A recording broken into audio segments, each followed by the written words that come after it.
Assalamualaikum. Nama saya Niis Dennis bin Johan daripada Option PJ. Dan saya Muhammad Faris bin Muhammad Masrul daripada Option PJ.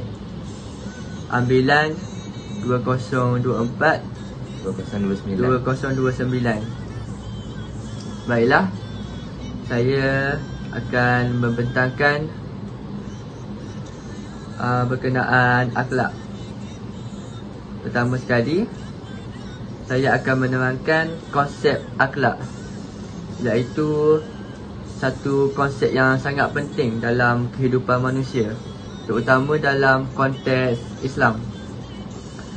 Asal usul dan makna akhlak berasal daripada bahasa Arab, iaitu al-khuluq, yang bermaksud tabiat ataupun kelakuan dan perangai.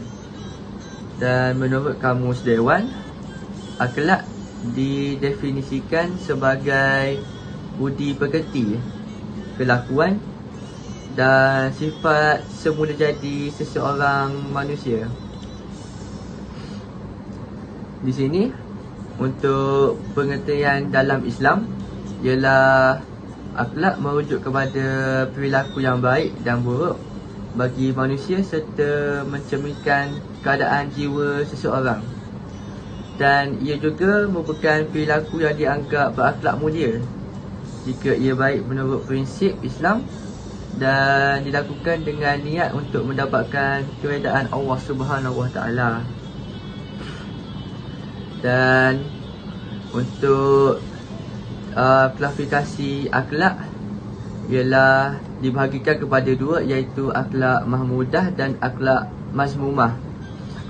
Dan saya ingin memberitahu betapa penting akhlak, di mana akhlak berperanan untuk kehidupan manusia sebagai penentu dalam hubungan sosial dan interaksi antara individu. Jadi di sini saya ingin menerangkan tentang akhlak mahmudah pertama sekali, iaitu akhlak mahmudah ni bermaksud sifat atau tingkah laku yang terpuji, iaitu yang mencerminkan akhlak yang baik dalam diri kita. Jadi saya akan menerangkan ciri-ciri akhlak mahmudah.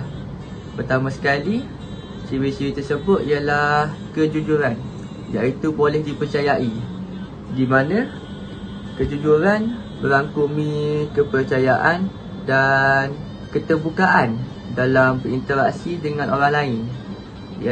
Ini di mana ia ialah asas perhubungan yang sihat dan boleh dipercayai. Selain itu, ciri-cirinya juga ialah kesabaran, yang mana ia menunjukkan seseorang itu tabah dan berkebolehan dalam menghadapi ujian dengan tenang.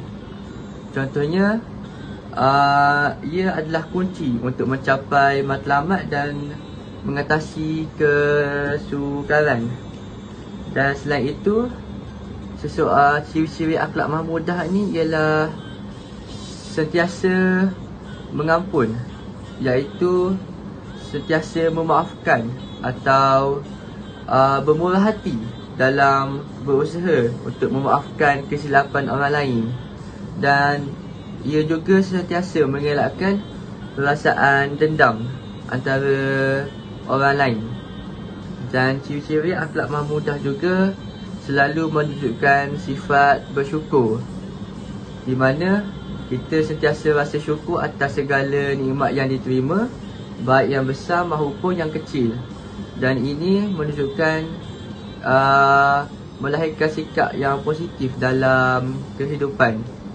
Dan akhir sekali bagi saya ialah ciri-ciri mahmudah ni sentiasa menegakkan kebenaran, kerana seseorang yang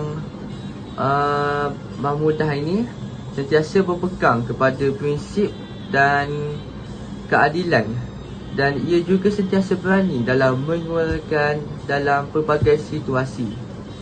Baiklah, kemudian saya akan menerangkan tentang ciri-ciri akhlak mazmumah. Bagi definisi akhlak mazmumah ni ialah tingkah laku atau perangai yang tercela yang bertentangan dengan ajaran moral dan etika dalam Islam, iaitu sifat-sifat yang negatif. Dan ciri-ciri tersebut kita dapat contoh daripada segi pertama sekali sombong. Sifat angkuh merupakan sifat yang seperti berasa lebih tinggi atau lebih baik daripada orang lain. Dan sifat itu boleh membawa kepada perpecahan, kepada konflik. Selain itu, ia juga sifat-sifat ciri-ciri mazmumah ni dengki. Iaitu hasad dengki yang sangat tidak hasad dengki seperti perasaan tidak senang terhadap nikmat yang dimiliki oleh orang lain. Contohnya sering rasa keluh. Dia rasa macam keinginan untuk menikmati apa yang dinikmati oleh orang lain. Dan selain itu, ciri-ciri mazmumah ini ialah riak, di mana dia beramal untuk mendapat pujian atau pengiktirafan daripada orang lain, dan bukan kerana niat ikhlas kepada Allah Subhanahu Wa Taala. Dan orang-orang ciri-ciri sifat mazmumah ni suka marah. Mereka kurang sabar jika menghadapi kesukaran. Dalam situasi-situasi yang tidak senang, mereka akan cepat marah, dan di mana perkara tersebut akan membawa kepada tindakan yang merugikan diri dan merugikan juga kepada orang lain. Dan orang-orang yang mazmumah ni suka berbohong, seperti mengatakan sesuatu yang tidak benar, dan ia juga boleh merosakkan kepercayaan dan hubungan antara individu masing-masing. Dan bagi saya yang terakhir ialah malas, di mana mereka tidak mahu berusaha atau bekerja keras dan tidak mahu untuk kemajuan diri serta masyarakat. Jadi untuk ciri-ciri tersebut sangatlah tidak memberi faedah dan tidak haruslah diikuti sifat mazmumah ini. Dan untuk yang seterusnya, saya akan menerangkan tentang punca-punca keruntuhan akhlak. Pertama sekali, keruntuhan akhlak ni berpunca daripada kerosakan kepada nilai dan kerohanian, seperti kerosakan kepada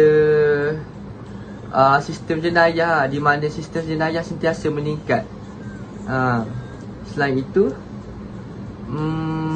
teladan yang tidak baik, di mana kita dapat lihat seperti pemimpin yang terlibat dalam rusuhan yang menunjukkan contoh yang tidak baik kepada masyarakat. Selain itu, mereka juga tidak jujur dan sentiasa mengalahgunakan kuasa mereka, sehingga menyebabkan generasi muda meniru tingkah laku ini, sehingga menghakis nilai moral dalam kalangan rakyat. Kemudian saya dapat simpulkan di mana kurangnya pendidikan moral. Pendidikan moral haruslah ditekankan, kerana pendidikan moral yang tidak ditekankan akan mengembangkan kepada kemerosakan akhlak. Pelajar yang terlibat dalam merusuh untuk mencapai grade tinggi menunjukkan mereka mengabaikan prinsip moral demi kejayaan akademik mereka, di mana mereka belajar bukan ikhlas kerana Allah, tetapi semata-mata grade sahaja. Dan kesan-kesan tersebut sangatlah menunjukkan impak, terutamanya daripada segi peningkatan jenayah, iaitu rasuah. Dan selain pada rasuah, juga terdapat krisis sosial, hilang kepercayaan antara satu sama lain, dan lain-lain. Jadi seterusnya saya akan menerangkan tentang keutamaan akhlak daripada segi rasuah lah. Pertama sekali, iaitu rasuah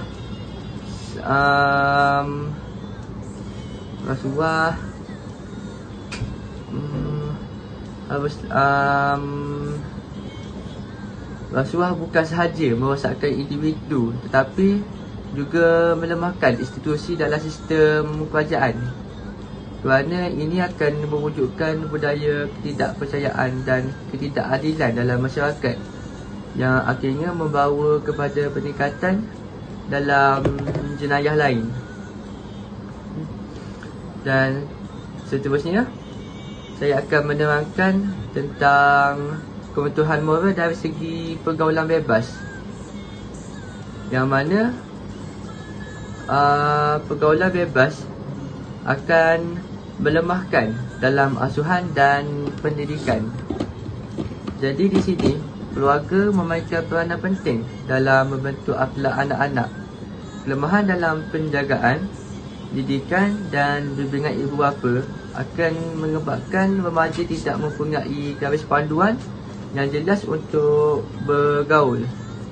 Jadi tekanan hidup dan kesibukan ibu bapa yang mengurangkan masa berkualiti bersama anak-anak akan menjadikan mereka lebih terdedah kepada pengaruh negatif dari luar.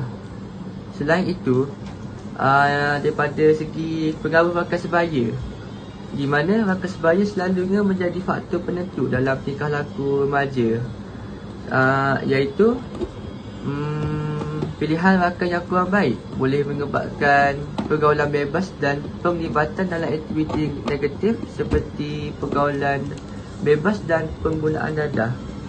Hal ini kerana remaja cenderung mengikut apa yang dilakukan oleh rakan sebaya tanpa memikirkan akibatnya. Dan bagi saya akhir sekali kemungkinan daripada media sosial dan budaya barat, yang mana pendedahan kepada media sosial dan budaya barat akan menggalakkan kebebasan tanpa sekatan yang beri gambaran negatif kepada minda remaja. Mereka akan terpengaruh dengan gaya hidup yang tidak selari dengan nilai moral dan agama. Dan ini kerana maklumat yang mudah dicapai tanpa pengawasan akan menyebabkan remaja terperangkap dalam pergaulan bebas. Dan kesan-kesan ini sangatlah teruk, dan kita dapat lihat daripada segi peningkatan kes kehamilan luar nikah kerana pergaulan yang tidak diawasi. Selain itu, pergaulan bebas juga akan menunjukkan pelbagai penyakit yang berjangkit, di mana mereka akan mudah terkena penyakit, contohnya HIV, AIDS dan lain-lain. Dan akhir sekali, saya juga akan menerangkan daripada kebutuhan akhlak daripada segi moral dan sosial, daripada segi lain-lain lah. Sebagai contoh, aktiviti mak rempit, mereka sentiasa akan layanan lumba haram, ataupun mereka akan sentiasa melakukan aktiviti yang membahayakan daripada segi keselamatan diri dan mengganggu ketenteraman awam, yang selalunya berakhir dengan kemalangan maut. Selain itu, dapat lihat daripada segi buli dan keganasan yang terutamanya di sekolah, sehingga menunjukkan kemerosotan nilai empati dan menghormati dalam kalangan pelajar. Dan akhir sekali, bagi saya merupakan aktiviti jenayah di mana remaja sentiasa terlibat dalam kegiatan jenayah seperti mencuri dan cetak rompak untuk mendapatkan wang atau memenuhi keinginan mereka dalam hidup. Jadi kesimpulan bagi saya untuk kementahan akhlak, di mana untuk isu-isu kemerosotan moral ini, usaha daripada semua pihak haruslah dijalankan bagi semua masyarakat, di mana dengan pendekatan yang betul kita dapat memastikan generasi yang akan datang dapat hidup dengan nilai positif dan bertanggungjawab. Dan untuk seterusnya saya akan serahkan kepada sahabat saya iaitu Faris untuk sambung tajuk seterusnya. Seterusnya saya akan membentangkan tentang mujahadah an-nafs. Pengertian bagi mujahadah an-nafs bermaksud mujahadah bermaksud berjuang atau berusaha keras, manakala an-nafs merujuk kepada jiwa atau nafsu. Dengan demikian, mujahadah an-nafs dapat dimaksudkan sebagai perjuangan untuk mengendalikan nafsu agar kita dapat tidak terjerumus dalam perbuatan yang dilarang oleh Allah Subhanahu Wa Taala. Ini termasuk menahan diri daripada godaan yang merosakkan akhlak dan moral kita. Terdapat beberapa ciri mujahadah an-nafs. Antaranya ialah kesedaran diri. Kita perlulah menyadari bahawa hawa nafsu dapat membawa kepada keburukan di dunia serta akhirat. Selain itu, keazaman yang kuat, memiliki tekad yang kuat untuk menghindari perbuatan buruk dan berusaha melakukan kebaikan. Kedisiplinan juga merupakan ciri-ciri mujahadah an-nafs, iaitu dengan melaksanakan amalan baik secara konsisten seperti solat, berzikir dan berpuasa. Seterusnya ialah sikap rendah hati.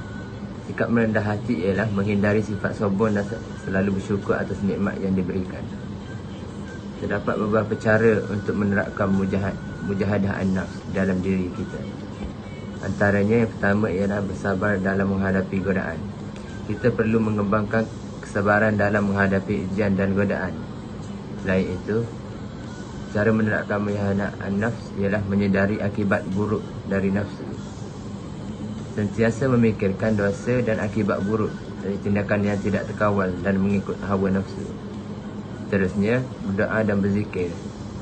Kita perlu memperbanyakkan doa dan zikir untuk mendekatkan diri kepada Allah Subhanahu Wa Taala dan meminta perlindungan daripada godaan hawa nafsu. Samping itu, menjaga lidah dan perbuatan. Kita sehendaknya berdiam diri jika tidak ada perkataan yang baik serta menghindari perbuatan ataupun perkataan yang sia-sia. Selain itu, mengatur waktu dengan baik.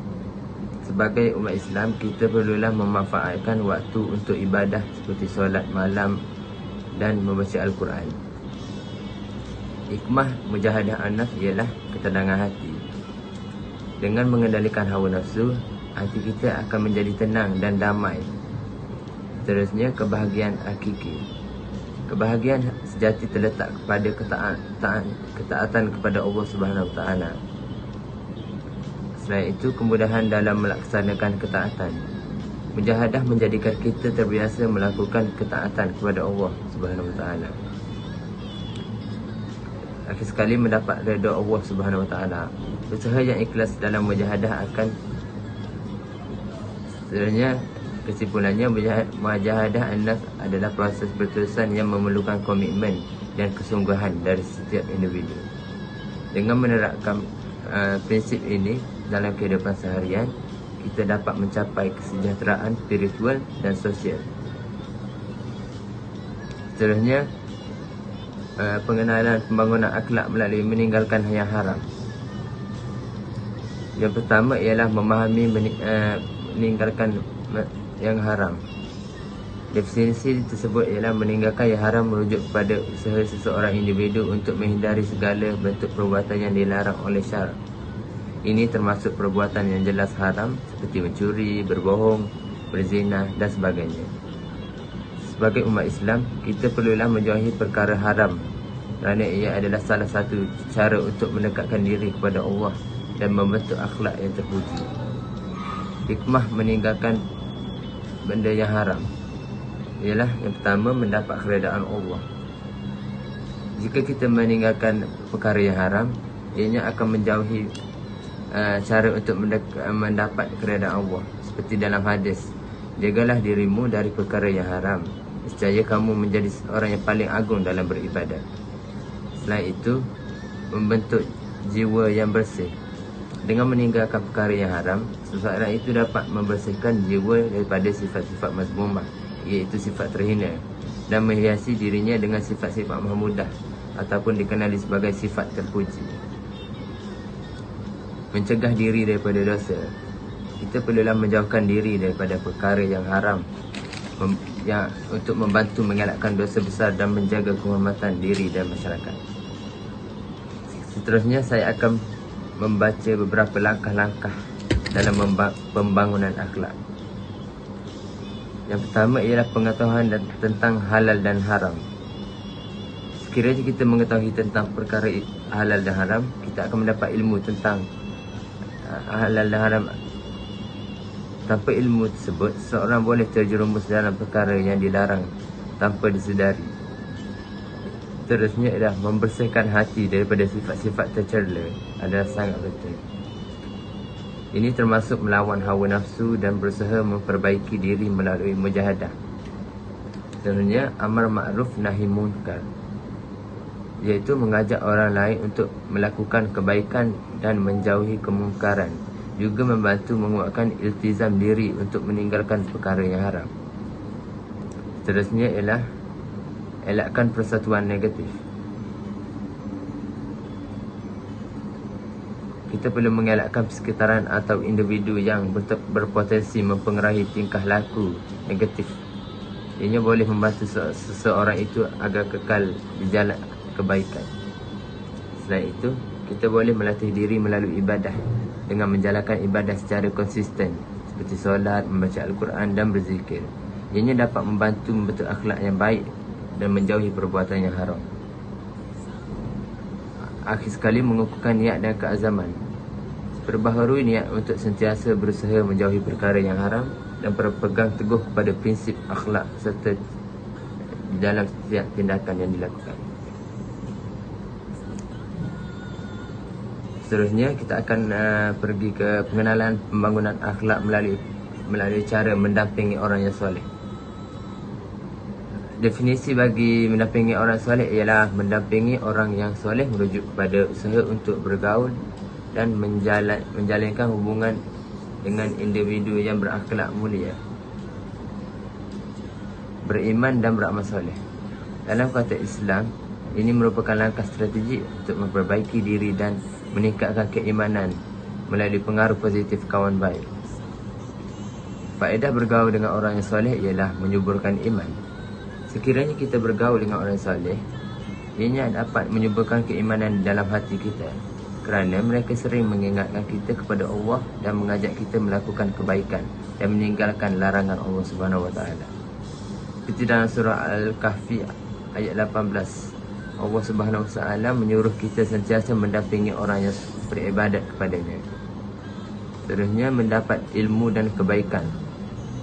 Dengan berkawan dengan orang soleh juga, kebiasaannya orang soleh ini mempunyai pengetahuan yang mendalam tentang agama dan akhlak.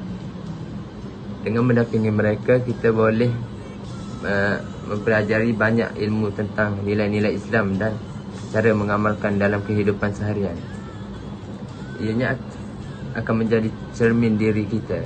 Rakan yang baik bertindak sebagai cermin kepada diri kita. Ia membantu kita melihat kekurangan kita dan memperbaikinya.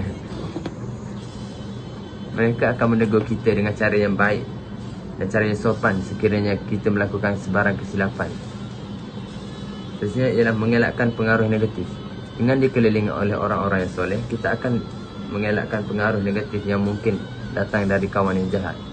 Ianya akan membantu kita untuk kekal fokus pada matlamat hidup yang lebih tinggi. Akhir sekali, mendapat rahmat Allah Subhanahu Wa Taala. Sekiranya kita berkumpul ataupun berkawan dengan orang-orang yang soleh, ianya dapat menarik rahmat Allah kerana Allah suka orang-orang yang soleh. Apabila Allah menurunkan rahmatnya kepada kita, kita akan mendapat sebahagian daripadanya kerana kita bergaul dengan orang yang soleh. Cara mendampingi orang yang soleh. Cara yang pertama ialah cara mendampingi orang yang soleh. Yang pertama ialah bijak memilih rakan.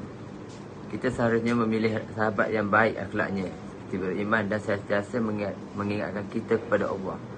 Elakkan pergaulan dengan individu yang cenderung melakukan maksiat atau tidak mementingkan agama. Akhir sekali, amal bersama, iaitu melibatkan diri dalam aktiviti kebajikan bersama rakan-rakan soleh seperti program kebajikan, pengajian agama ataupun ibadah berkumpulan. Ianya akan dapat mengeratkan ikatan persahabatan dan meningkatkan motivasi untuk beramal.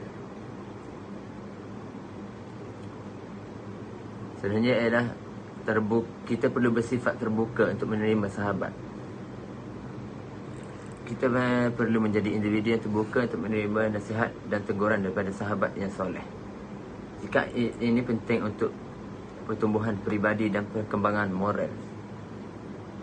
Kesimpulannya, mendampingi orang yang soleh adalah cara yang berkesan untuk membina akhlak yang mulia dan meningkatkan keimanan. Dengan memilih kawan yang baik dan menghadiri mesyuarat agama, kita dapat memperbaiki diri dan menarik rahmat Allah dalam kehidupan seharian. Baiklah. Jadi di sini saya akan menerangkan tentang konsep khalifah, yang mana konsep khalifah konsep khalifah ialah pemimpin masyarakat Islam selepas kewafatan Nabi Muhammad SAW. Konsep ini melibatkan tanggungjawab besar dalam melindungi agama dan mentadbir hal ehwal masyarakat. Dan untuk memahami khalifah berasal daripada perkataan Arab, iaitu khalifah, yang bermaksud pengganti atau timbalan. Dalam konteks Islam, khalifah berfungsi sebagai pengganti Nabi Muhammad SAW dalam memimpin masyarakat Islam dan melaksanakan hukum syarak. Dan khalifah juga dikenali sebagai Amir al-Mu'minin, yang bermaksud pemimpin orang yang beriman. Tugas dan tanggungjawab khalifah ialah pertama sekali menjaga agama, iaitu memastikan syiar Islam ditegakkan dan disebarkan kepada masyarakat. Ini termasuklah daripada segi dakwah dan jihad dalam mempertahankan agama, seperti mentadbir hal ehwal dunia dan agama, seperti menguruskan hal ehwal masyarakat dengan adil dan menjaga kepentingan awam, serta menegakkan keadilan dan keselamatan. Dan di sini sejarah khalifah bermula daripada Khalifah Rashidin, iaitu selepas kewafatan Nabi Muhammad pada tahun 632 Masihi. Kepimpinan masyarakat Islam seterusnya diteruskan oleh 4 khalifah pertama yang dikenali sebagai Khalifah Rashidin, iaitu pertama sekali Abu Bakar As-Siddiq pada 632 sehingga 634 Masihi. Seterusnya Umar bin Khattab 634 sehingga 644 Masihi. Seterusnya Uthman bin Affan 644 sehingga 656 Masihi. Dan akhirnya Ali bin Abi Talib pada tahun 656 Masihi sehingga tahun 661 Masihi. Dan mereka dipilih melalui proses musyawarah di kalangan para sahabat Nabi dan dianggap sebagai contoh kepimpinan yang baik. Seterusnya pembentukan khilafah, iaitu khalifah sebagai sistem pemerintahan berterusan sehingga kejatuhan Empayar Uthmaniyah pada tahun 1924. Kejatuhan ini membawa kepada perpecahan dalam umat Islam dan kehilangan identiti sebagai satu umat. Dan di mana saya akan menerangkan tentang konsep khalifah dalam Al-Quran. Dalam surah Al-Baqarah ayat 30, Allah Subhanahu Wa Taala memberitahu malaikat tentang penciptaan manusia sebagai khalifah di muka bumi. Ini menunjukkan bahawa manusia dicipta dengan tujuan untuk mentadbir dan memakmurkan bumi mengikut ajarannya. Dan seterusnya, saya akan menerangkan tentang peranan manusia sebagai khalifah, sebagai hamba Allah, di mana untuk memahami khalifah dan hamba Allah,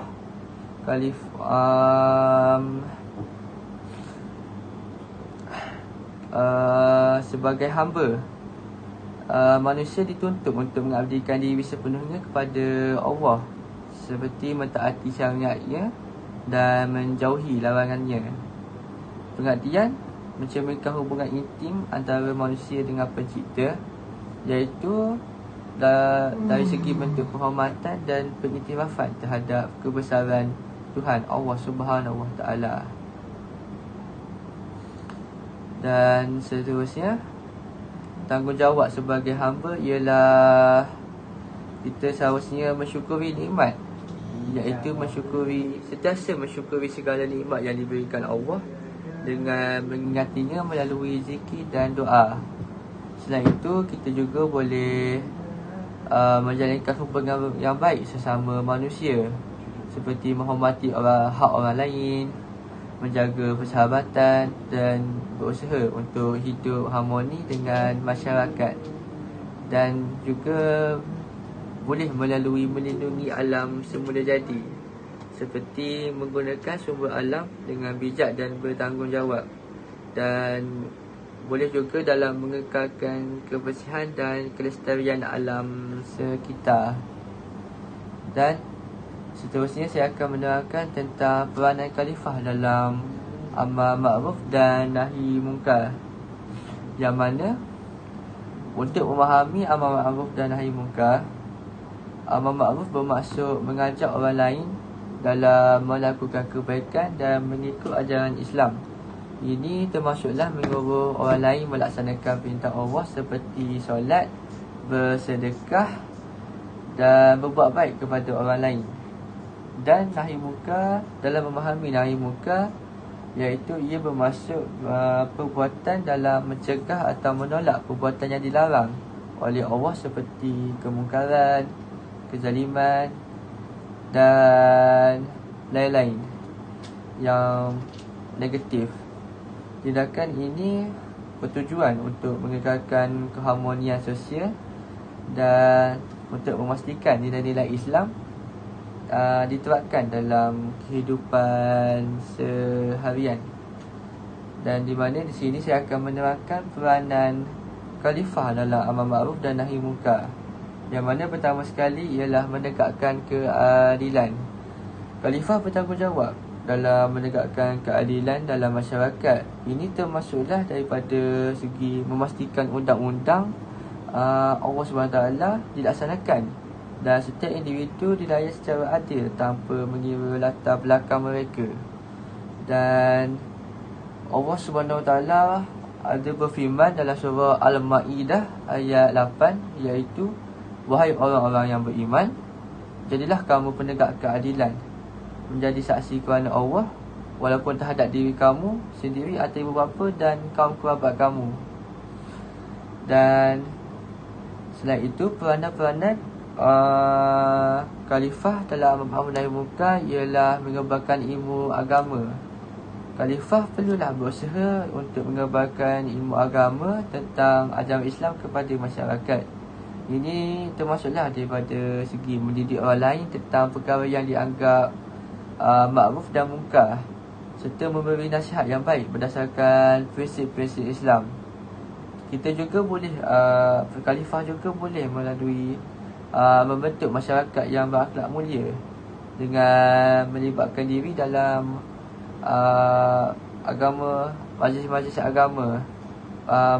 Khalifah berperanan dalam membentuk masyarakat yang berakhlak mulia Ini boleh dicapai melalui aktiviti sosial, program pendidikan dan pelibatan dalam aktiviti kebajikan. Dan seterusnya, saya akan menerangkan tentang akhir sekali, iaitu peranan khalifah dalam menegakkan syariat Islam. Yang mana tanggungjawab dalam menegakkan syariat Islam pertama sekali seperti menguatkuasakan hukum Allah Subhanahu Wa Taala. Khalifah bertanggungjawab dalam melaksanakan hukum-hukum Allah seperti yang terkandung dalam Al-Quran dan As-Sunnah. Ini termasuklah daripada segi melaksanakan hukum yang adil dan mengikut syariah, serta memastikan setiap individu mematuhi peraturan agama. Menurut Ibnu Khaldun, tugas khalifah ialah menegakkan agama dan mentadbir dunia mengikut undang-undang syariah untuk kebaikan dunia dan akhirat. Selain itu, menegakkan khalifah melalui syariat Allah ialah memastikan keadilan. Salah satu prinsip utama dalam syariah ialah keadilan, iaitu khalifah perlu memastikan keadilan terpelihara dalam semua perkara, termasuk dalam membuat keputusan dan pelaksanaan hukuman. Selain itu, boleh juga melalui menyebarkan ilmu dan dakwah. Khalifah bertanggungjawab dalam menyebarkan ilmu agama kepada umat Islam dan mengajak mereka kepada kebaikan. Sebagai contoh, mengamalkan dakwah untuk menerangkan ajaran Islam dan menekankan kepentingan bagi mematuhi syariat-syariat. Dan ini juga boleh melalui menerangi isu sosial dan ekonomi. Khalifah perlu melaksanakan sistem ekonomi yang selari dengan kehendak Islam, seperti memungut zakat dan menguruskan baitul mal secara ekonomi. Ini bertujuan untuk menjamin kesejahteraan rakyat dan memastikan sumber pendapatan diperoleh secara halal. Dan akhir sekali ialah membuat keputusan dalam berdasarkan syura. Khalifah hendaklah membuat musyawarah, dia punya short form, dengan penasihat dan ulama'-ulama'. Hal ini kerana pendekatan ini dapat memastikan keputusan yang diambil adalah berdasarkan pertimbangan yang bijak dan boleh diterima oleh masyarakat. Jadi di sini saya dapat simpulkan bahawa peranan khalifah dalam menegakkan syariat Islam merupakan amanah yang besar dan memerlukan komitmen yang tinggi untuk melaksanakan hukum Allah dengan adil dan bijaksana. Dengan melaksanakan tanggungjawab ini, khalifah dapat memastikan masyarakat hidup dalam suasana yang selaras dan dengan syiar Islam. Dan ini dapat mampu untuk mencapai kesejahteraan di dunia dan akhirat. Dan melalui keadilan, menyebarkan ilmu dan mencegah kemungkaran, khalifah berperanan sebagai pemimpin yang mampu memimpin umat Islam ke arah kebaikan. Jadi, itu sahaja daripada kami untuk persembahan pada kali ini. Sekian, terima kasih.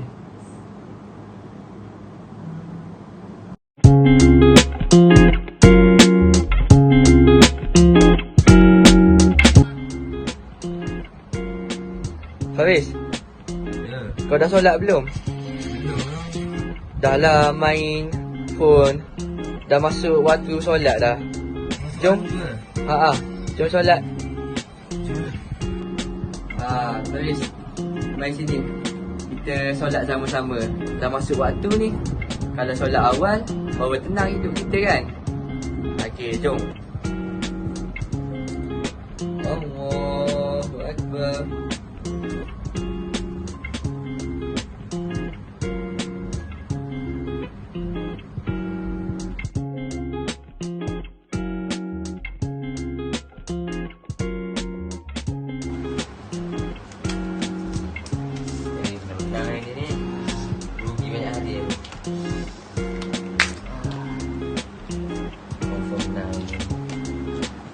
Tunggu.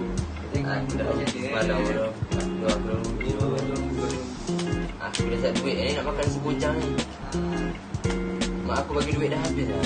Main judi kan. Kaya aku Bani, kaya. Tak ada yang kena buat menang. Kau takkan menang lawan aku. Memang aku aja kat sini. Okay, settle. Aku dah malas dia tak dengan aku duit ni. Situ dia kelas kau kan? Ya, asyik duit. Memang kau tak ada duit dah lepas ni. Memang kau tak ada duit. Kau buka, aku buka. Kau nak buka, kau buka lah. Kau tengok apa letak kat aku lepas ni. Kat aku besar. Kau tak satu ke? Ni aku letak 4 tu. Kau lawan aku. Senang kau dia. Kau yakin? Aku letak duit dulu lah. Aku rasa aku boleh menang. Kau nak letak ke tak nak? Jadi aku main dulu. Main dulu. Aku letak ni terus, 5 terus. Aish. Letaklah balik duit kau. Takkan kau takut? Paksa lah duit last aku yang tak makan asal. Duit last kau tu? Ya. Kesian kau. Kau boleh lawan balik. Benda ni. Kau serius kau nak lawan balik aku? Aku dia ganti kekak lagi. Yakin? Yakin? Check back. Aduh. Sorry doh. Aku ambil dulu duit kau. Kau tak makan dah lepas ni? Sebab asal lagi tak dengan mak aku lagi. Nak judi macam mana? Ambil lah RM1. Bawa makan. Terima kasih lah duit ni. Bye-bye. Balik-balik. Saya cuba buang sifat-sifat mazmumah seperti pemarah, ujub, hasad, dengki, tapi susah sangat rasa. Kenapa begitu? Sifat mazmumah ni satu sifat yang keji ada dalam diri kita yang wajib kita kena buang. Contohnya dia kata dia ni pemarah. Memang pemarah ni ada belaka tapi sikit banyak je. Caranya kita kontrol. Marah ni kita berguna, dia macam pedang. Pedang ni kalau tak berlaku peperangan simpan. Berlaku peperangan buat keluar. Marah gitu juga. Jangan marah kerana nafsu, marah kerana agama, marah kerana Allah. Orang kata kita bodoh, bodoh salah kira dia. Jangan marah. Itu kata kita, tak ada rugi apa. Tapi kalau dia hina Nabi, buat keluar marah. Di situ tepat kita marah. Faham? Dia hina agama, tak boleh. Ni tak boleh. Toleransi. Mu kata aku qamah, mu kata aku tak bagus, mu kata aku leceh, tak ada masalah. Jangan kata Nabi aku, jangan kata Tuhan aku, jangan kata agama aku. Situ aku kena keluar marah. Pedang buat keluar untuk berperang. Jadi kalau kerana nafsu, nak marah ke bini, nak marah ke anak lah. Kalau boleh lah kontrol sikit. Nabi ajar cara kontrol. Marah daripada api. Apa? Pasal marah yang tak betul daripada syaitan, iblis. Iblis daripada api. Innama tutfi'un nara al-ma'. Nabi kata hanya yang memadamkan api hanyalah air. Maka siapa yang berasa marah, ambil wudu. Tak percaya terang. Nak marah sangat air, dia ambil wudu, sejuk sikit. Nabi ajar terang dulu. Ataupun Nabi katalah dia siapa yang sedang berdiri, duduk. Kita rasa nak marah dengan kawan kita duduk. Kurang marah. Marah ni di dalam darah. Dalam darah. Bila kita berdiri, semua sendi-sendi terbuka. Jadi nak marah. Bila kita duduk, ada orak yang berlipat. Jadi darah perjalanan perlahan. Nak duduk marah, duduk rasa nak marah lagi, tidur terlentang. Tak marah lah. Boleh terang, tak percaya. Kita masuk, bos pejabat kita, awak mari sini, saya nak tahu kenapa awak buat macam ni. Kita kata, bos, ambil wuduk, duduk. Tak percaya tu kan? Dia marah juga, bos, nerak. Tak, ni gurau-gurau juga, betul-betul juga. Jadi cuba buanglah, latih. Apa jua pun kalau kita latih, dia jadi pandai. Lu tengok orang putih dia main macam-macam permainan tau. Sokang tu hebat dia main. Adakah dia pandai selalu? Tak, latihan. Tu menyanyi tu, melatih tu. Bukan boleh jadi gitu selalu pandai. Berlatih dulu, nyanyi dalam bilik air, dalam telaga, nyanyi dalam tong. Training semua. Macam mana nak hilangkan sifat mazmumah dalam diri kita? Apa sifat mazmumah? Banyak sifat mazmumah. Contohnya sifat kedekut. Bakhil sifat mazmumah, sifat yang sangat dikeji oleh syarak. Siapa yang kedekut, maka hukumnya dia ni jauh daripada Allah, jauh dari syurga. Tu orang kedekut. Contoh nak buat kau ni, bila rasa sayang nak belanja harta, belanja sekali. Pergi makan dengan kawan-kawan, jangan widang orang panggil bayar, kita bayar dulu. Lawang sifat kedekut kita. Pada lagi aku nak setan kata kat gini, buat tak tahu masa orang bayar lagi, buat tak tahu. Kita pun kira waktu baik lalu 20 ya. Lama-lama dia akan kalah. Setan yang sudah putus asa, dia tinggal kita. Setan lain pula ngasuh cara lain pula. Tapi sekarang kita boleh buat dah. Jangan main kedekut. Kalau ada ustaz tu guru, kalau kedekut jangan ngaji dengan dia. Sway. Faham tak? Bapa sway. Dan Nabi kata al-bakhilu ba'idu minallah. Orang yang berkedekut jauh daripada Allah. Wa ba'idu minan nas, jauh dari manusia. Wa ba'idu minal jannah, jauh dari syurga. Wa qaribu ilan nar, dekat dengan neraka. Tok guru tu dekat dengan neraka. Nak ngaji dengan dia? Tak ngaji lagu, tak ada keberkatan. Faham lagi? Jangan bergaluh, jangan duk makan free mo kat orang. Betul tak? Ngaji kata reti makan kedarah free mo. Nampak nak ambil untung. Asal makan kedarah, tak kena buat bayar, dia buat main telefon. Tak buat kira, dia main telefon. Taktik terbaru. Kan makan 5 orang semeja kan? Tak. Dia dengar kawan dia panggil, kira. Dia buat main telefon. Bayar dah. Tu bayar dah. Faham? Asal panggil bayar dah, buat tanya bayar dah. Gak itu odok tadi pun utama muka. Tak usah nak bayar kau orang, hak dia buat dia. Ada juga orang gitu. Macam mana nak baiki akhlak? Nak baiki nak jadi kau punah ke kau molek? Mana jadi kau molek lah. Jadi akhlak ni datang Nabi SAW antaranya nak menyempurnakan akhlak.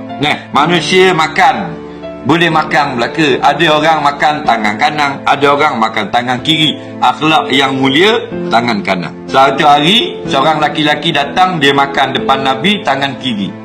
Nampak? Nabi kata Nabi kata kul biyaminik, makan dengan tangan kanan. Nampak? Jadi Nabi ajar orang tu, katanya ulama, akhlak yang baik itu makan dengan tangan kanan. Laki-laki tu dia tipu Nabi. Dia kata aku makan tangan kiri kerana tangan kanan aku sakit. Padahal tangan kanan dia sihat. Kata sahabat yang meriwayatkan hadis, lepas pada peristiwa itu dia tak boleh angkat dah tangan kanan sampai meninggal dunia sepanjang hayat dia. Nampak? Nampak? Dia tipu Nabi. Lepas tu kalau kita buat salah, orang tegur kita, mengaku salah lah. Mengaku salah, tak ada masalah pun. Tak. Ni dak sping lagi. Nya pusing tu waktu beg khatah ni. Khatah pula hitam letung. Nak buat agon ni.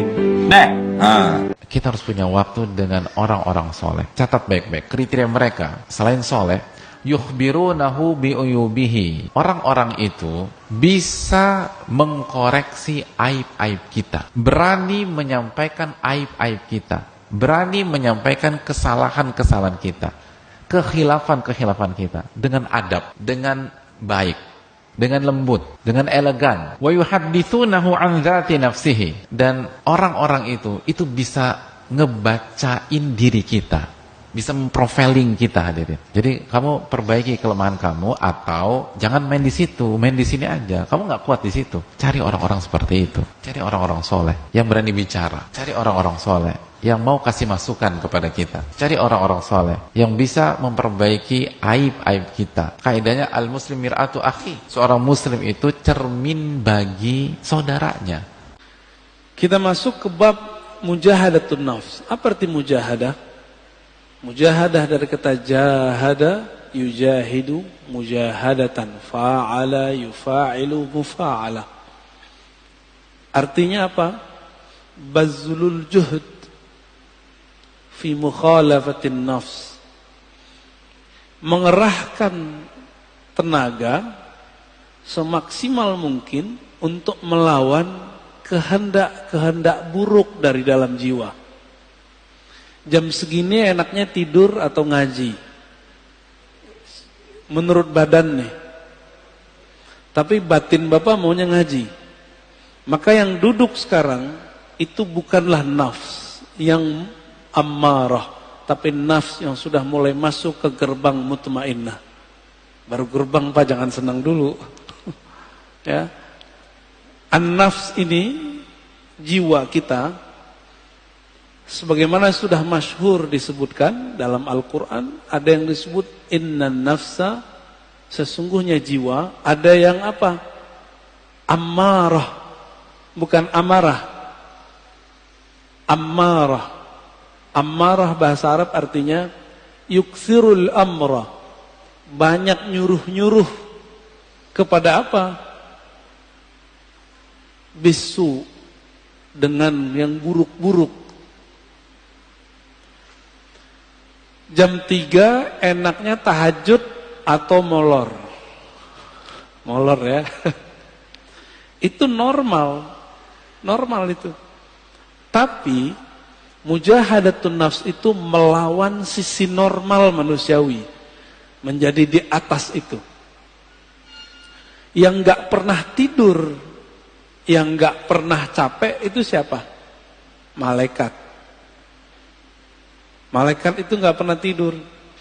Maka di saat seseorang melawan rasa ngantuknya, dia sedang menghidupkan sisi malaikat dalam dirinya.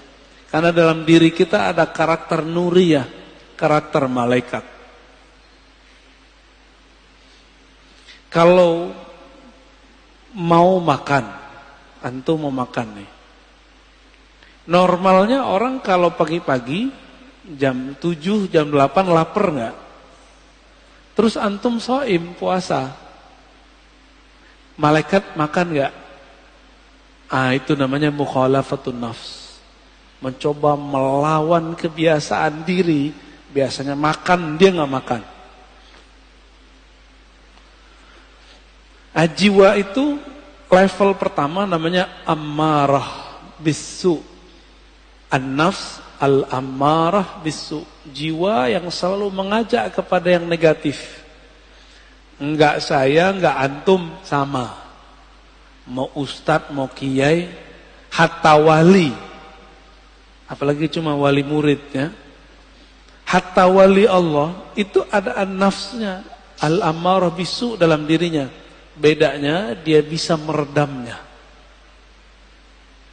Jadi jangan dikira para wali itu selamat juga dari an-nafs al-ammarah. Dia ada dalam dirinya, namun Allah mengizinkan untuk meredamnya.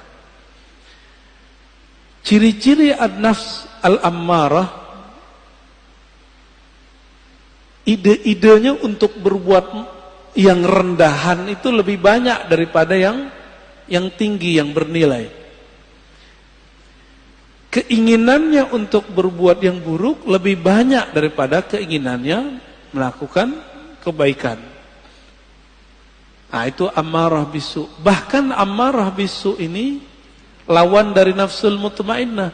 Dia menjadi agen-agen maksiat. Kalau ada dia, maksiat tambah seru. Itu ammarah bisu.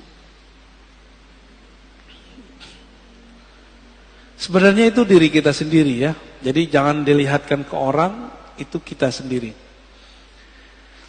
Kalau dia agak baik dikit, dia menjadi an-nafs al-lawwamah. Jiwa yang lawwamah. Apa arti lawwamah? Lama yalumu lauman. Mencela. Lawwamah yang banyak mencela dirinya, menyalahkan dirinya.